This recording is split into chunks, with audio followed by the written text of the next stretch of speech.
கலைஞர் தொலைக்காட்சி நேயர்களுக்கு வணக்கம். இந்த நிகழ்ச்சி முதலாய் ஒவ்வொரு வாரமும் பார்த்தீங்கன்னா நம்ம மீட் பண்ணக்கூடிய செலிபிரிட்டி அவங்களுடைய சினிமா முதல் அனுபவங்கள் எல்லாமே நம்ம கூட ரொம்ப அழகாக ஷேர் பண்ணிட்டு வராங்க. ஸோ இன்றைக்கி நம்ம மீட் பண்ண போகிறவர் பற்றி சொல்லணும்னா ரொம்ப துடுக்கான ஒரு ஹீரோ அப்படின்னு சொல்லலாம். தன்னுடைய கேரக்டர் என்னன்றதை உள்வாங்கிட்டு அந்த கேரக்டராகவே தன்னை மாற்றிக்கிட்டு நடிக்கக்கூடிய திறன் படைத்த ஒரு ஹீரோ. ஸோ அவர் தான் அட்டகத்தி தினேஷ் அவர்கள் நம்ம கூட இருக்காங்க. அவங்களுடைய சினிமா அனுபவங்கள் எல்லாமே நம்ம கேட்டு தெரிஞ்சுக்கலாம். வணக்கம். ஸோ இப்போது வந்து அட்டகத்தி தினேஷ் போயிட்டு அண்ணனுக்கு ஜெயன்ற அளவுக்கு வந்துட்டீங்க. ஸோ ஒரு சூப்பரான ஒரு டைட்டில், வெற்றிமாறன் சாரோடைய ப்ரொடக்ஷனில் ஒரு அரசியல்வாதியாக நடிச்சிருக்கீங்க. ஸோ ஒரு நியூ எக்ஸ்பீரியன்ஸ் அப்படின்னு சொல்லலாம். ஸோ எப்படி இருக்குது இந்த ஃபீல்? சந்தோஷமாக இருக்குது. அட்டகத்திக்கு அப்புறம் வந்து அட்டகத்திக்கு அப்புறம் குக்கு விஸ்னை நிறைய படம் பண்ணியிருக்கோம். என்னை விட்டு கொஞ்சம் வெளில போய் பண்ணியிருப்பேன். நான் குக்கு எல்லாமே ஃபுல் எனர்ஜியோடு பண்ணியிருப்பேன். ஆனால் என்னை விட்டு கொஞ்சம் வெளில இருக்கும். ரொம்ப நாள் கழித்து அட்டகத்தி மாதிரி எனக்கு பக்கத்தில் அண்ணனுக்கு, ஆனால் அது வேறு இது வேறு, எனக்கு பக்கத்தில் பண்ண படம். ஸோ ரிலீஸ் ஆகுது, ஹாப்பி. ஓகே. அண்ட் வந்து தினேஷ் மோஸ்ட்லி எப்போவுமே வந்து ரொம்ப துடுக்கான ஒரு பையன் அப்படின்னு சொல்லலாம். ஸோ ஒரு இடத்துல நிற்க மாட்டார், அப்படியே சுற்றிட்டே இருப்பார். அந்த ஆக்டிங்லையும் நம்ம பார்க்கும்போது அந்த ஒரு ஃபீல் வந்து எங்களுக்கு கொடுத்துட்றீங்க நீங்கள். ஸோ எந்த கேரக்டர் கொடுத்தாலும் அதை வந்து எந்த அளவுக்கு பெஸ்ட்டாக பண்ண முடியுமோ, எந்த அளவுக்கு கவனம் செலுத்தி அதை பெஸ்ட்டாக கொண்டு வர முடியுமோ அந்தளவுக்கு நீங்கள் கொடுத்துறீங்கன்னு சொல்லலாம். அண்ட் இந்த படத்தில் பார்த்தீங்கன்னா ராதாரவி சார் கூட ஃபுல்லாக உங்களுடைய ஸ்டோரி வந்து ட்ராவல் ஆகுது. அண்ட் வந்து திடீர்னு இந்த படத்தில் ஒரு அரசியல்வாதியாக நீங்கள் மாறுற விஷயங்கள் இதெல்லாம் பார்க்கும்போது சம்திங் டிஃப்ரெண்ட்டாக இருக்குது. அண்ட் வந்து நிறைய அடிதடி இந்த மாதிரியான விஷயங்கள் நீங்கள் போயிட்டு இருக்கிற மாதிரியும் அண்ட் திடீர்னு நீங்கள் அரசியல்வாதியாக மாறுற மாதிரியான ஒரு ட்ரைலரில் நாங்கள் பார்த்து தெரிஞ்சுக்கிட்டோம். ஸோ உங்களுடைய கேரக்டர் இதில் எந்த அளவுக்கு ரியலிஸ்டிக்காக வந்திருக்காங்க? ஃபஸ்ட்டு இந்த படம் கமிட் ஆகும்போது எனக்கு வந்து கதை நான் கேட்கல, கதை கேட்காம தான் கமிட் பண்ணோம். ஏன்னா அட்டகத்தி முடிஞ்சு ரிலீஸ்க்கு அப்போது வெற்றி சார் கூப்பிட்டு இந்த ஒரு படம் பண்ணலாம், ராஜ்குமார் டைரக்டர் அப்படின்னு சொல்லி, ஓகே சார் போயிடலாம் அப்படின்னு சொல்லிட்டு போயாச்சு. கதை கேட்கல. டே பை டே ஷூட் பண்ணும்போது லவ் சீன் தான் ஃபுல்லாக போய்ட்டு இருக்கோம். ஸோ ஃபாலோ பண்ணுறது இது அப்படி அது கொஞ்சம் கொஞ்சமாக அரசியல் படமாக மாற ஆரம்பிச்சிருச்சு. அப்புறம் நமக்குள்ளே இருக்கிற நிறைய கேள்விகள் இருக்குது. எனக்கு ஏன் இது இப்படி இருக்குது அப்படின்னு சொல்லிட்டு கொஞ்சம் இருக்குது. இந்த படத்தில் அது எல்லாமே டைலாக்காகவும் இதுவாகவும் இருந்துச்சு. இது அரசியல் படணும் இல்லை இப்படி வரணும்னு எனக்கு ஐடியா கிடையாது. ரொம்ப சாதாரணமாக ஆரம்பித்தது தான் அண்ணனுக்கு ஜெய். பட் அதுக்கான ப்ராசஸ் வந்து ரொம்ப பெருசு. இந்த 4 வருஷம் எனக்கும் சரி, ராஜ்குமார் படத்தோட இயக்குனர், மியூசிக் டைரக்டர் அருள் குருள், அப்புறம் ப்ரொடியூசர் வெற்றிமாறன் சார் வந்து நாங்கள் நிறைய புஷ் பண்ணியிருக்கோம் இந்த படத்துக்காக. எப்போ ஏன் என்னன்னு சொல்லிட்டு பட் எல்லாத்தையும் டாலரேட் பண்ணிவிட்டு இப்போது அதை கொண்டு வந்துட்டாங்க. நம்ம அதுக்கே ஃபஸ்ட் தேங்க் பண்ணோம். ஒரு இன்னசென்ட்டான பையன், அதான் ஒரு ஏழை தந்தையின் தகப்பனின் மகன் எப்படி வந்து ஒரு தலைவனாக மாறுறான் அப்படின்றது தான் கதை. ஸோ அதை முடிஞ்ச அளவுக்கு ஜஸ்டிஃபை பண்ணியிருக்கோன்னு நினைக்கிறேன். நீங்கள் தான் பார்த்து சொல்லணும், எல்லோரும் பாருங்கள். ஆனால் அந்த ஒயிட் ஷர்ட் போட்டோன்னா ஒரு பந்தா வந்துடும் இல்லையா? அந்த ஒரு பந்தா வந்து தான் அது நாங்கள் பார்க்கும்போது தெரிஞ்சுது. அந்த பந்தா உங்கள் முகத்திலே தெரிஞ்சுது. சும்மா அப்படி நடக்கிறது அந்த விஷயங்கள்லாம் எப்படி ஃபீல் பண்ணீங்க? அந்த விஷயம் சூப்பராக இருந்துச்சு. ஏன்னா தெரு ஃபுல்லாக எல்லா பசங்களும் இருப்பாங்க. பசங்க குட்டி குட்டி பசங்களும் எல்லாம் வந்துடுவாங்க. ஸ்கூல் விட்டு அப்போ தான் வருவாங்க. எடுத்தது அந்த லொக்கேஷனே ரொம்ப லைவான திருவண்ணாமலை பக்கத்தில் எடுத்தது. ஃபுல் எனர்ஜியாக இருந்தது.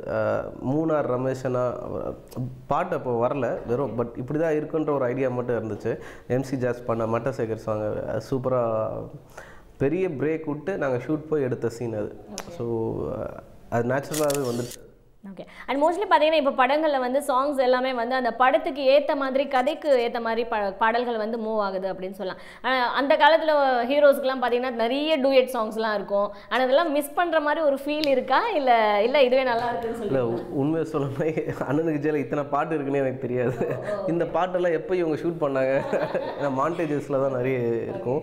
மானியத்தினை மட்டும் லிப்பில் வச்சு எடுத்தாங்க. அந்த சாங் வந்து கொஞ்சம் பட் அதுவும் வந்து ரொம்ப நீங்கள் சொல்கிற மாதிரி ரொமான்ஸாக, ஆனால் ரொமான்ஸ் இருக்குது, லவ் இருக்குது, சரியான லவ் இருக்குது, சூப்பரான லவ் இருக்குது. ஓகே. அண்ட் வந்து மஹிமாவுடைய கேரக்டர் பார்த்தீங்கன்னா இதில் ரொம்ப லோக்கலான ஒரு கேர்ள் மாதிரி அப்படின்னு சொல்லியிருந்தாங்க. ஸோ உங்களுடைய சீன்ஸ் என்ன மாதிரி வந்தது? தைரியமான பொண்ணாக இருப்பாங்க, செம்ம தைரியமான பொண்ணு. அவங்க பேர் வந்து சுந்தரி. எனக்கு அந்த கேரக்டரில் வந்து அவங்கள எனக்கு ரொம்ப பிடிச்சது படத்தில். அவங்க என்னன்னு தெரில, அவங்கள ரொம்ப பிடிச்சிருக்கு. அந்த ஆஃப் சாரியில் இதை வச்சுட்டு செம்ம அடாவடியாக இருக்கும். ஒன் மோரோ இல்லை நம்ம எதனா இம்ப்ரூவைஸ் பண்ணி போயிட்டுருக்கும்போது அவங்கள வந்து அதை வந்து கொண்டு போவாங்க. அதை வந்து ஸ்பாயில் ஆகிடுது. நல்லாயிருக்கும். அடுத்த கட்டத்துக்கு தான் போகும். நல்ல ஹார்ட் ஒர்க்கர். எத்தனை வாட்டி வந்து கேட்டாலும் திருப்பி ஸ்டார்டிங்கில் கொடுத்த அதே எனர்ஜியோடு வந்து ஒரு சீனை வந்து சஸ்டெயின் பண்ணி எடுத்துகிட்டு போகிறது இருக்குல்ல, அதுக்கு யோசிக்காமல் பண்ணுற ஒரு ஆர்டிஸ்ட். இந்த படம் அவங்களுக்கும் ஒரு நல்ல படமாக இருக்கும். நல்ல ஹார்ட் ஒர்க்கர், சூப்பர் பண்ணுவாங்க. ஓகே. அண்ட் வந்து வெற்றிமாறன் சாருடைய ப்ரொடக்ஷனில் இந்த படம் பண்ணியிருந்தாலும் அவருடைய டைரக்ஷனில் நீங்கள் நடித்த விசாரணை வந்து ஒரு பெரிய ஒரு மாற்றத்தை கொடுத்தது அப்படின்னு சொல்லலாம். ஸோ கண்டிப்பாக அந்த படத்தை பற்றி பேசணும். ஸோ இந்த அளவுக்கு எஃபோர்ட் போட்டு அந்த கேரக்டர் நீங்கள் கேட்டும்போது இது நம்மளால் முடியும் அப்படின்னு ஒரு ஃபீல் வந்தால், இல்லை நடித்து முடிச்சதுக்குறப்பா என்னமா நடிச்சிருக்கேன் அப்படின்னு ஒரு பெருமை இருந்ததா? அப்படி எப்பவுமே நினச்சதில்லை, அப்படி நினைக்கவும் கூடாது. அந்த மாதிரி நான் ஐடியா வராது முதல்ல. அப்படி இருந்தால் அது தப்பு. கதை கேட்கல வழக்கம் போல். அதை விசாரணை படம் பண்ணலாம் இங்கே தான் இதே ஆஃபீஸில் கூப்பிட்டு ஃபோட்டோ ஷூட் பண்ணாங்க. ஃபோட்டோ ஷூட்டே வந்து தலை கீழே கட்டி இது பண்ணது தான். எனக்கு அதில் எல்லாமே நல்லது தான் நடந்துச்சு. ஏன்னா அடிக்கும் போது என்னாச்சுன்னா எனக்கு பேக் பெயின் இருந்துச்சு. ஸோ காலை தலைக்கீழே கட்டி இருக்கும்போது பார்த்திங்கன்னா அது ட்ராக்ஷன் ஆகி எனக்கு வந்து சரியாயிடுச்சு. ஸோ அப்புறம் வந்து குக்கூலேருந்து அந்த ஹேங் ஓவர் இருக்குல்ல, ஏன்னா குக்கு வந்து 1.5-2 வருஷம் ஒர்க் பண்ண படம், லைவ் லொக்கேஷனில் இருக்கும். ஆக்ஷன்னா டக்குன்னு கண்ணை ஒட்டிக்கணும். ஸோ அதில் 1.5-2 வருஷம் ட்ராவல் பண்ணிட்டு இமிடியேட்டாக வெளியில் வந்து கண்ணை நம்ம இப்படி நிறுத்த முடியாது. ஏன்னா நம்ம அப்படியே எடுத்து பொம்மை மாதிரி பண்ண முடியாதுல்ல, அதுக்கான டைம் நான் கொடுக்கணும். ஸோ இமிடியேட்டாக பண்ண படங்களில் அதோட ஹேங் ஓவர் இருந்துச்சு. அது வந்து விசாரணையில் வந்து என்ன ஆச்சுன்னா திருப்பியை வந்து புழிஞ்சு விட்டு கிளியர் பண்ணி எல்லாமே ஃப்ரெஷ், வியாதிலாம் இல்லை, மைண்ட் செட் தானே ஃப்ரெஷ்ஷாக இதுவாகிடுச்சு. விசாரணை பண்ணும்போது ஒரே ஒரு விஷயம் மட்டும்தான், ஏன்னா அதில் உண்மையிலேயே அதை நடந்த ஒரு கேரக்டர் கண்ணு முன்னாடி சந்திரகுமார் சார்ன்றவர் இருப்பார். இது வந்து கட்டுன்னா முடிஞ்சிடும். கட்டுன்னா அடிக்கிறத நிறுத்திடுவாங்க, தண்ணி தருவாங்க, ஜூஸ் தருவாங்க, என்ன வேணால் தருவாங்க. ஸோ அதனால் எனக்கு வந்து அது ஒரு மிரக்கலான ஒர்க் தான். இல்லை அதெல்லாம் யோசிக்கிறதே இல்லை. அது ஒரு பேய் பிடிச்ச மாதிரி ஒரு மிரக்கலான ஒரு ஒர்க் தான் அதுவும்.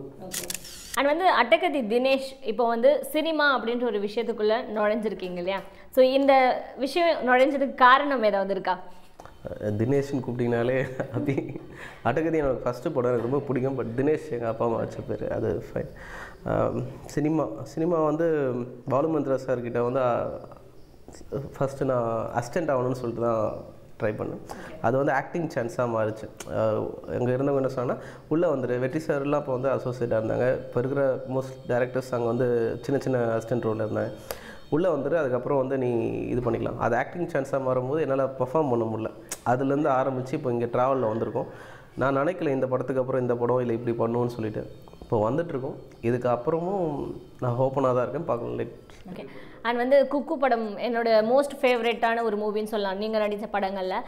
ஏன்னா அந்தளவுக்கு ரொம்ப ஒரு இன்னசென்ட்டாக அந்த இளையராஜா பாடல்கள் பாடிட்டு இந்த அளவுக்கு நீங்கள் அந்த ஃபைனல் கிளைமேக்ஸில் அந்த உருண்டு பிறண்டு வர அந்த விஷயங்கள் எல்லாமே பார்த்தீங்கன்னா ரியலி ரொம்ப சென்டிமெண்டலாக இருந்தது. தன்னை மீறி அழுகிற அளவுக்கு ரொம்ப அழகாக பெர்ஃபார்ம் பண்ணியிருந்தீங்க. ஸோ அந்த படத்துலையும் அந்த டைரக்டரோட எக்ஸ்பீரியன்ஸை பற்றி சொல்லுங்கள். ராஜு முருகன் சார் 5 நாள் அந்த கிளைமேக்ஸ் பிஃபோர் வந்து ஹைதராபாத் நினைக்கிறேன். அங்கே தான் வந்து 5 நாள் அந்த ஸ்டேஷனில் 2 நாள் நான் ஸ்டே பண்ணியிருப்பேன். நான் செந்தில்னு ஒரு அசிஸ்டன்ட் டைரக்டர் கூட இருந்தார். ஸோ அப்படியே இருந்து ஃபுல்லாக தேடிட்டே இருப்போம். அவங்க கேமராவும் ஆஃப் பண்ண மாட்டாங்க. மயக்கம் போட்டு கீழே வந்தால் கூட ஓகே போதும் பையன், இப்போ கேமரா உள்ளே விடக்கூடாதா அப்படின்ற பிரமோத் வருமா, பிகே வருமா, அட்டகத்தி அவர் ஒர்க் பண்ணார். அதனால் அந்த ஃப்ரெண்ட்ஷிப்பில் அவர் சொல்லுவார். ராஜமுருகன் வந்து ரொம்ப ஸ்போர்ட்டிவான, எல்லாத்தையுமே சிரிச்சுக்கிட்டே வந்து அவர் ஸ்மைல்லையே வந்து சிரிச்சே வந்து சில விஷயங்களை வந்து அவங்க பாசிபிள் ஆக்குவாங்க. நல்ல ஒரு விசாரணை பண்ணும்போது எனக்கு தெரிஞ்சது என்னவோ இருக்காங்க. ஸோ இது இல்லைன்னு, ஸோ அதுவும் ஒரு பர்ஃபார்மன்ஸ் தான். அதில் நிறைய பேர் கூட நடித்த நண்பர்கள் உண்மையிலேயே வந்து அவங்களுக்கு வந்து கண் பார்வை, அவங்க இப்போ வரைக்கும் சில பேர் கான்டாக்டில் இருக்காங்க. முடிஞ்ச அளவுக்கு எல்லோரும் நல்லபடியாக மாறி வரணும், நிறைய ஹெல்ப் பண்ணணும், முடிஞ்சதளவுக்கு பண்ணணும். ஏன்னா குக்கு வரைக்கும் குக்கு சாங் சந்தோஷ் நாராயணன் சொல்லலாம். சந்தோஷ் வந்து செம்ம சாங்ஸ் கொடுத்துருக்காரு. அது என்னோடய ஆல்பம் லிஸ்ட்லேயே. அப்புறம் இப்போது வந்து அருள் குரலி அவரும் அனநிஜலையும் அது பீட்டாக இருக்குது. குக்கு ஒரு முக்கியமான படம் என்னோடய கேரியரில். அண்ட் வந்து அதே மாதிரி நீங்கள் சொன்ன பாடல்களே உங்களுக்கு இன்னொரு ரொம்ப பேர் வாங்கி கொடுத்த ஒரு பாடல்னா அழகே அழகேன்ற அந்த பாடல். ஸோ ஒரு நாள் கூத்து. ஆமாம், ஜஸ்டின் பிரபாகரன். ஆமாம், இந்த இசைரிவில் ரிப்பீட்டடாக நாங்கள் போட்டு அந்த பாடலை அவ்வளோ கேட்டுட்ருப்போம். எல்லாருக்குமே ஒரு ஃபேவரட். அது நிறைய பேர் வந்து ஹெலோ டியூனாகவும் வச்சுருந்தாங்க. ஸோ அந்தளவுக்கு ரொம்ப அழகான ஒரு பாடல். ஸோ அந்த படத்தை பற்றி சொல்லுங்கள். ஒரு நாள் கூத்து வந்து திருடன் போலீஸ் பண்ண கம்பெனி. ஸோ அந்த டைரக்டருக்கு அடுத்த படம் உள்குத்து கமிட் ஆகும்போது வந்து நெல்சன் வெங்கடேசன் வந்து கமிட் ஆனார். ஸோ இந்த ஜஸ்ட் ஒரு கேமியோ, அது வந்து அந்த 3 பொண்ணுங்க தான் ஹீரோ. ஜஸ்ட் ஒரு கேமியோவாக தான் நம்ம உள்ளே போயிருப்போம். அது ஒரு உமன் சென்ட்ரிக் மூவி தான் அது. பட் அது அப்புறம் நம்ம படமும் அப்படியே மாறிச்சு. எனக்கு அதில் பெஸ்ட்டாக அந்த சாங் அமைஞ்சது. ஆனால் வந்து தினேஷ் வந்து இப்போ ஒரு படத்தை சூஸ் பண்ணுறாங்கன்னா அதுக்கு பின்னாடி இருக்கிற ஒரு விஷயம் என்னவா இருக்கும்? இந்த படம் ஓகே பண்ண போகிறாரு அப்படின்னா பிடிச்சா பண்ணிடுறது தான், வேறு ஒன்றும் இல்லை. ஜஸ்ட் தோணும் இது பண்ணலாம். மெயின்லி பார்ப்பீங்க? அப்படிலாம் எதுவும் பார்த்ததில்லை. அப்படிலாம் எதுவும் பார்த்ததில்லை. அது கரெக்டுன்னு தோணுச்சுன்னா, ஏன்னா இதுக்கப்புறம் நான் பண்ணுற படம் பேர்லாம் கேட்டிங்கன்னா பயந்துருவீங்க. ஸோ அதனால் கரெக்டுன்னு தோணுச்சுன்னா பண்ணிடுறது. ஓகே. அண்ட் வந்து வெற்றிமாறன் சார் கூட ஒர்க் பண்ண அந்த எக்ஸ்பீரியன்ஸ் கண்டிப்பாக நீங்கள் ஷேர் பண்ணி ஆகணும். ஏன்னா அவர் எடுக்கக்கூடிய ஒவ்வொரு படத்திலும் ஏதோ ஒரு விஷயத்த சொல்லியிருப்பாரு. ஸோ அதுவும் வந்து லைவான விஷயங்கள் நிறைய வந்து சொல்லியிருப்பாரு. ஸோ இந்த படத்தில் நீங்கள் பண்ண ஒர்க் எக்ஸ்பீரியன்ஸ் எந்த மாதிரி இருந்தது அந்த விசாரணை படத்தில்? வெற்றி சார் வந்து ஒரு நல்ல லிஸ்னர், நல்லா கரெக்டாக லிசன் பண்ணுவார், நம்ம சொல்கிறத கரெக்டாக அப்சர்வ் பண்ணுவார், என்ன தேவைன்றதை கரெக்டாக கொடுக்குற ஒரு சூப்பரான ஒரு மனுஷன் அவரும். ஸோ ஆர்டிஸ்ட்டை வந்து ஃப்ரீயாக விட்டுருவாங்க, என்ன வேணுன்றதை கரெக்டாக சொல்லி கரெக்டாக நம்மளை வேலை வாங்கிடுவாங்க. நம்மளால ரொம்ப கேர் எடுத்து பார்த்துப்பாங்க. எனக்கு ரொம்ப பிடிச்ச ஒருத்தர். And comeback Ranjith sir. So Ranjith சாருடைய படத்தில் உங்களுக்கு கபாலி படத்தில் ஒரு முக்கியமான ஒரு கதாபாத்திரம் அப்படின்னு சொல்லலாம். இப்படின்னு சொல்லிட்டு ஓடிட்டே இருப்பீங்க அந்த படத்தில். ஸோ அந்த கேரக்டர் பற்றி சொல்லுங்கள். கபாலி ஸ்டார்ட் பண்ணும்போது 4 கேரக்டர் சொல்கிறாங்க, உனக்கு என்ன இதுவோ அது பண்ணு அப்படின்னாரு. அதில் ஒன்று வந்து அந்த கலை பண்ண ரோல். ஆமாம், கலை பண்ணது சொன்னார். அப்புறம் இன்னொன்று சொன்னார், இன்னும் 2 இருக்குது அப்படின்னு சொல்லிட்டு சொன்னார். எனக்கு அவர் சொன்ன முதல் 2ல் இது ஜீவா கேரக்டர் பிடிச்சிது. எனக்கு அவர் வேறு இது தான் பண்ண சொன்னார், அந்த ஒன்று கலையோட ரோல் தான் பண்ணது. இல்லை சார் நான் இதை பண்ணுறேன், எனக்கு பிடிச்சிருக்கு அப்படின்னு சொன்னேன். சரி ஓகே அப்படின்னு சொல்லிட்டு அவ்வளோதான், வேறு எதுவுமே பேசலை. அதுலேருந்து ஆரம்பித்தது. ஃபஸ்ட்டு 2 நாள் ஷூட் போகும்போது, ஏன்னா ஃபுல்லாகவே நம்ம தனியாக பண்ணியாச்சு, ஹீரோவா எல்லாம் பண்ணதுக்கப்புறம் அது ஒரே ஒரு சந்தோஷம்னா, ரஞ்சித் சார் படம் திருப்பி ரொம்ப நாள் கழிச்சு ஒர்க் பண்ண ஜாலியாக பசங்க எல்லோரும் அப்படியே பார்த்துருவோம். ரஜினி சார் எல்லாம் ஒரு அந்த இன்ட்ரெஸ்ட் மட்டும் இருந்துச்சு, வேறு எதுவுமே தெரில. அதெல்லாம் வேறு எந்த அரசியலுமே தெரில, வேறு எதுவுமே தெரியாமல் போனது. 3ஆவது நாள்லேருந்து ஐயோ என்னடா இது அப்படின்னு ஒரு மாதிரி அப்படி லோ ஆரம்பிச்சு. ஏன்னா அட்டென்ஷன் எல்லாமே மாறும், இன்ட்ரெஸ்ட் மாறும், நமக்கு டப்புன்னு ஒரு மாதிரி என்ன அப்படின்னு சொல்லும்போது அப்போ ஒன்று மட்டும் கிளியராக தெரிஞ்சது. ஓகே, இது வந்து எனக்கு பிடிச்சி நான் வந்திருக்கேன். நான் எங்கள் டைரக்டர், ரஜினி எல்லாருமே பிடிக்கும் நமக்கு. ஸோ கொடுத்துருக்காங்களோ அதை வந்து சூப்பராக பண்ணணும், அது மட்டும் மைண்டில். அன்னிலேருந்து டோட்டலாக பயங்கர கமிட்மெண்ட்டாக மாறிச்சு. டவுன் மற்றதெல்லாம் பிளேஸ்ட் ஆகிடுச்சு. அது ரிலீஸ் ஆகும்போது ஜனங்கக்கிட்ட அவ்வளோ பக்கத்தில் போய் எனக்கு கையை நீட்னா அதுக்கு ஒரு ரியாக்ஷன் இருந்துச்சு. எனக்கே ஷாக்காக இருந்தது. ஓகே, இது ஒரு பிளஸ்டான ஒர்க்காக மாறிடுச்சு அப்படின்னு சொல்லிட்டு தேங்க்பட்டேன். அண்ட் வந்து இப்போ இந்த படத்தில் நடிச்சிட்டு இருக்கீங்களா அண்ணனுக்கு ஜெய். ஸோ அந்த அரசியல் கேரக்டர் பார்த்தீங்கன்னா லைட்டாக நம்ம கொடி படத்து தனுஷ் மாதிரியே இருக்குது அப்படின்னு சொல்லிட்டு நிறைய பேர் பேசிகிட்டு இருக்காங்க. ஸோ பார்க்குறதுக்கு அப்படி தான் இருக்குது, அந்த பந்தாவா அப்படி வர்றது அந்த விஷயங்கள்லாம். என்ன வந்து அட்டகத்தி ரிலீஸ் ஆகி, அட்டகத்தி வந்து 2012 ரிலீஸ் ஆச்சு. 2013 இவங்க எனக்கு அட்வான்ஸ் கொடுத்தாங்கன்னு நினைக்கிறேன். ஸோ அண்ணனுக்கு ட்ராவல் வந்து பார்த்திங்கன்னா 4-4.5 வருஷம்.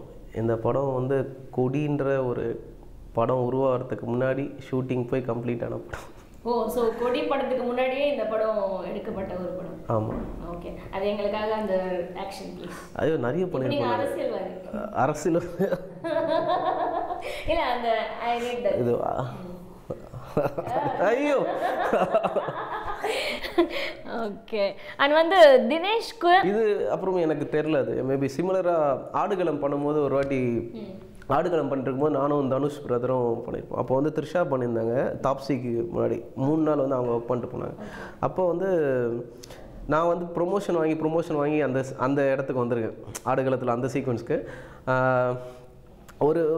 ஒன்று பண்ணி முடிச்சதுக்கப்புறம் சூப்பர் அப்படின்னு எனக்கு தான் சொன்னார். அது சூப்பர் அப்படின்னு சொல்லிட்டு போனார். வெரி குட் என்கிட்ட சொல்லலை, ஆனால் எனக்கு தான் சொல்கிறார் வெரி குட் அப்படின்ற. நான் புரிஞ்சுக்கிட்டேன். ஓகே, போத் ஆக்ஷன் சிமிலர், 2 பேர்த்தும் சிமிலராக இருக்குது அப்படின்னாரு. பட் எனக்கு அது தெரியல, சிமிலராக இருக்குன்னு அவர் பார்த்த ஒரு விஷயம். நான் எனக்கு வர்றதை தான் பண்ணுறேன். ஸோ வந்து தினேஷ்க்கு சினிமா மேலே இருக்கிற ஒரு ஆசை அப்படின்னா எதுன்னு சொல்லலாம். அண்ட் வந்து சினிமாவுக்கு தினேஷ்க்கு எந்த அளவுக்கு பிடிச்சிருக்கு நீங்கள் சொல்வீங்க? நிறைய கொடுத்துருக்கு சினிமா. ஆக்சுவலாக பார்த்தீங்கன்னா இப்போ உட்காந்து பேசிகிட்டு இருக்கோம், இது கூட இதுதான். அதை நான் முடிஞ்ச அளவுக்கு எவ்வளோ அதுக்கு நன்றி கூட முடியுமோ அதுக்கு நான் நன்றி செலுத்துவேன் என் வேலை மூலியமாக. ஓகே. அண்ட் தினேஷ்க்கு சினிமா எவ்வளோ பிடிச்சிருக்கு?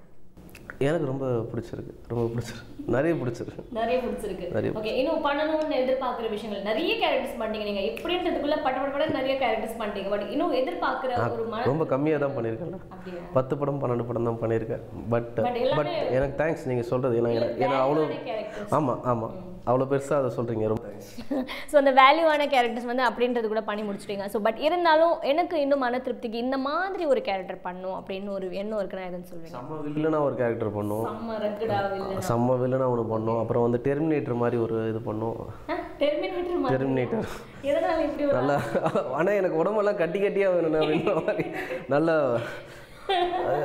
அர்னால்டு படம் பார்த்துறீங்களா, டெர்மினேட்டர். ஸோ அந்த மாதிரி சொல்கிறேன். நான் இப்போ தான் லேட்டஸ்ட்டாக இன்னொரு இன்டர்வியூவில் கூட சொன்னேன், அந்த மாதிரி ஒன்று பக்காவாக பண்ணோம். அப்புறம் வந்து பேட்மேன் மாதிரி ஒரு படம் பண்ணோம். அப்புறம் வந்து